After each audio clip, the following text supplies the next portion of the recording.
ஜனநாயக பாதுகாவலர் நமக்காக இன்றைக்கு தன்னை அர்ப்பணித்து உழைத்துக் கொண்டிருக்கிற புரட்சித் தலைவர் எடப்பாடி. அதனால்தான் அவர் மேல அவ்வளவு வன்மத்தை கொட்டுறாங்க, அவர்களை பரப்புறாங்க, பணி சொல்றாங்க.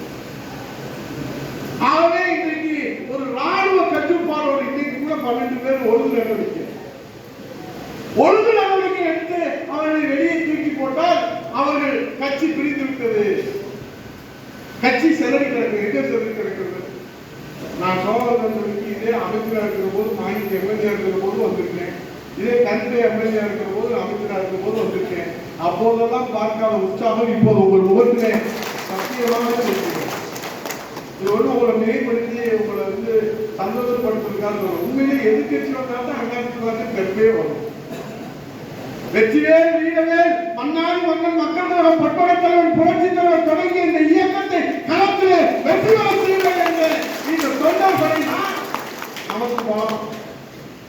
திமுக என்னன்னா திருமணம் நடக்குது எல்லாம் என்னை காட்டும் நல்லா இருந்துச்சு. ஆகவே உறுதியாக நான் சொல்லுகிறேன், இனி சோழவன் தொகுதியிலே உதயசூரியன் உதிக்காத இரட்டையை நான் மனது மக்கள் தயாராகிவிட்டார். அதற்கு நீங்கள் முழு மனதோடு அர்ப்பணிப்போடு உங்களுடைய பணிகளை அமைத்துக் கொள்ள வேண்டும் என்பதுதான் எங்களுடைய அன்பான வேண்டுகோள். நீங்கள் வந்திருக்கிற ஒவ்வொருவரும் இந்த 241 பேர்கள் நம்முடைய பூத் லெவல் ஏஜென்ட் PLA2 நம்முடைய கிளை செயலாளர்கள்.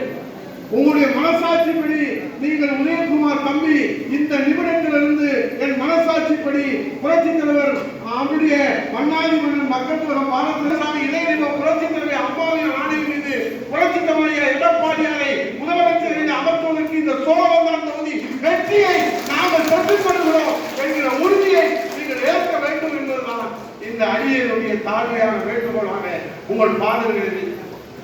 அதனால உங்களுக்கு அதை சொல்றேன், இதை சொல்றேன், அப்படி சொல்றேன், இப்படி சொல்றலாம் இல்லை. நிச்சயமாக மாவட்ட செயலாளர் என்கிற முறையில உங்களிடத்திலே நான் உறுதி தருகிறேன்.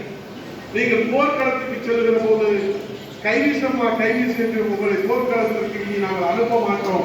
உங்களுக்கு தேவையான நவீன ஆய்வுகளோடு தான் நாம் போர்க்களத்தில் சென்று எதிரியை வீழ்த்துகிற அந்த வல்லமையோடு தான் இந்த அண்ணா திராவிட முன்னேற்ற கழகத்துடைய கிளைக்கழக செயலாளர்கள் களத்துக்கு செல்வார்கள். அங்கே ஏற்கனவே வெல்வதற்காக தங்களை அர்ப்பணித்து உழைப்பார்கள் என்ற நம்பிக்கையோடு இவ்வளவு வேலைப்படுவதற்கு மத்தியிலே எங்களுடைய அன்பான அழைப்பை ஏற்று நம்முடைய ஒன்றிய கழகத்துடைய செயலாளருடைய அன்பான அழைப்பை ஏற்று தாயுள்ளத்தோடு வருகை தந்த உங்கள் அனைவருடைய பாதங்களிலும் போடாத ஒரு நன்றியை 101 வரிசையா 241 பேரை நான் வாசிக்கிறேன். வந்திருக்கிறவங்க வரிசையா அது மேல வந்து இங்கே ஒன்றிய செயலாளர்கள், இங்கே இருக்கக்கூடிய அருமை சகோதரர் மாணிக்கம் கருப்பையா அவர்கள் உங்களுக்கு ஒரு அன்பளிப்பை வழங்குவார்கள். அதை பெற்றுக்கொண்டு கீழே உங்களுக்கு உணவு ஏற்பாடு செய்யப்பட்டிருக்கிறது. அற்புதமான அந்த காலையிலே ஒரு 5 கடை வெட்டி சாப்பிட்டு சிக்கன் சாப்பிட்டு நல்லபடியாக களத்துக்கு போய் ரெட்டடைய மலர்ச்சி யாரும் எந்திரிக்காதீங்க, புனியண்டின எல்லாம் உட்காருங்க, எல்லாரும் உட்காருங்க. இந்த பேருங்களை வாசிக்க 1ஆம் வகுப்பிலிருந்து வாசிக்க இந்த மலப்புறத்தில் வந்து இந்த இடப்புறத்தில் இறங்க வேண்டும் என்று அன்போடு கேட்டுக்கொள்வேன்.